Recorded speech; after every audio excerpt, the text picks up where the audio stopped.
Wakati hayo yakiarifiwa, nchini Tanzania, kesi ya uhaini dhidi ya kiongozi wa upinzani nchini humo Tundu Lissu imeahirishwa hadi tarehe 16 mwezi huu. Akiongoza kesi hiyo, hakimu mkuu Godfrey Mhini ameagiza upande wa mashtaka kuwasilisha hati ya uchunguzi na endapo wananuia kumfungulia mashtaka kiongozi huyo wa Chadema kufuatia kukaa kwake korokoroni kwa takriban miezi miwili. Kwenye kesi hii dhidi ya Lissu, mahakama pia imemtaka kiongozi huyo wa upinzani na wafuasi wake kuheshimu mahakama.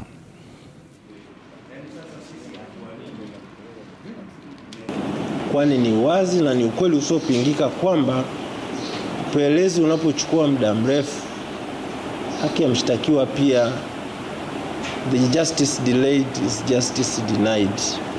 Na hasa ukichukulia kwamba mshtakiwa yupo mahabusu, huku kosa lake halina dhamana. Hivyo basi shauri hili litaahirishwa mpaka tarehe ijayo, na jamhuri wanapaswa kutoa taarifa